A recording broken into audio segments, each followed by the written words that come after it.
Most people aren't aware of this, but one of Australia's big, newish public hospitals is actually controlled in the Cayman Islands, in the Caribbean.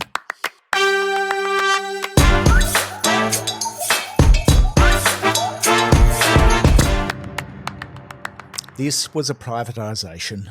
Good old privatisations. Do they ever work?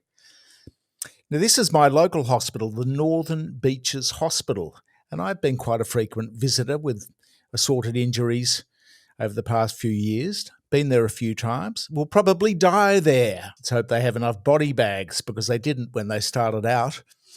So how much is the public being charged for hospital beds? Well, that depends. We published an analysis this week, which really trended on the socials, about two hospitals, the Royal North Shore Hospital and the Northern Beaches Hospital, the privatised one.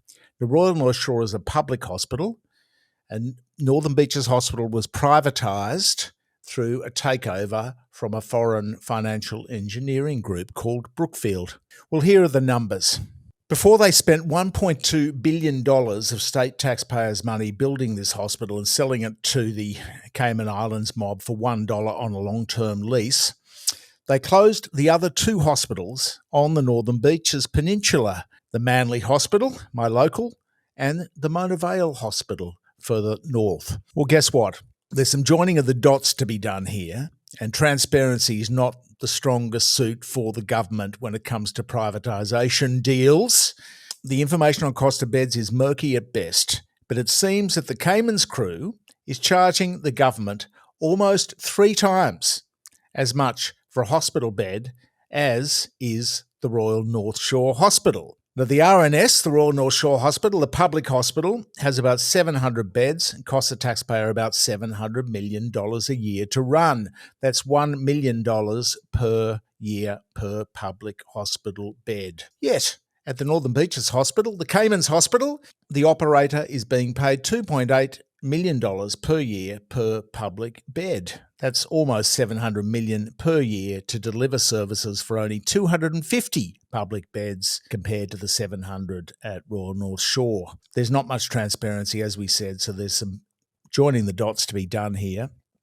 And there's no transparency over the breaches in medical care. So why was this deal signed, which gives so much profit to an offshore company, which monopolises the market for Northern Beaches community, reduced accessibility, and taxpayers stung for it?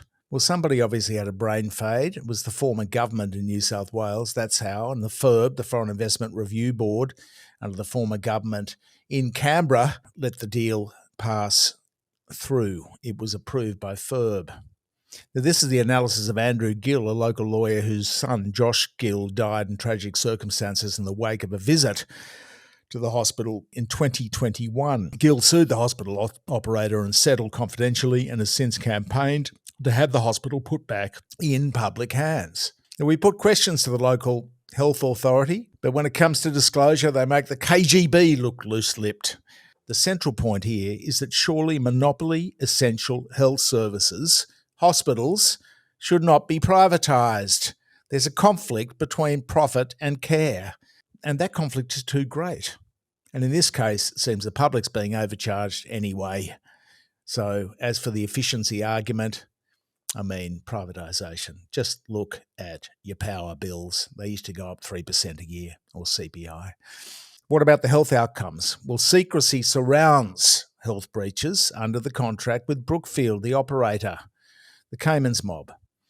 But anecdotal evidence, and we get a lot of feedback because we've been on this for a few years now, would suggest that there are sufficient breaches to warrant taking the thing public again under the performance clauses in the contract. Again, it's anecdotal, and our experiences there have been pretty good. There is, by the way, a forensic audit going on. Apparently, don't cross your fingers and hold your breath, by the New South Wales new government, because there have been complaints. But there seems little doubt, talking to doctors and nurses, that Northern Beaches Hospital operators are very proactive when it comes to costs. Usually they try to keep you in hospital. When you go in for an operation, they try to keep you and you're there for ages. They're overcautious. But the first-hand experience that we have is that, and we've been a good customer of the Manly Hospital, the Mona Vale Hospital back in the day, and Northern Beaches Hospital more recently. So we went in for an ear operation, had the old surfer's ear, went deaf in the right ear. And the doctors and nurses were absolutely fantastic, and the operation went very well. Amid the post-operative blear of the anaesthetic, though, there was only one thing that I noticed: the speed at which they tried to bundle me out of the joint. Velocity of beds, KPIs it must have been, because I got to the car park for the lift home and realised that my cannula was still in my arm and that my head was bleeding onto my shoulder. So I popped back in, got that sorted, and then got home and found all the ECG and the assorted tags were all over my chest. So nothing wrong with the operation, but just the speed, the lightning speed at which they freed up that hospital bed was, I know it's a small anecdote, but it was quite funny. So the movement to put this back in public hands is gaining traction with the community. The local federal MP, Sophie Scomps, herself a doctor, raised the issue in recent days. She said, "It's disappointing that more than 2 years after the former New South Wales government announced funding for a 4-bed youth mental health unit," that's in the wake of Joshua Gill's death, "the Northern Beaches Hospital management has refused to provide the services." This raises a bigger question about whether the private hospital model is in our community's interest. I am deeply concerned about the arrangements, and I will await the outcome of the New South Wales audit into the hospital with great interest. Privatisation. It's a short-term sugar hit for a government's budget.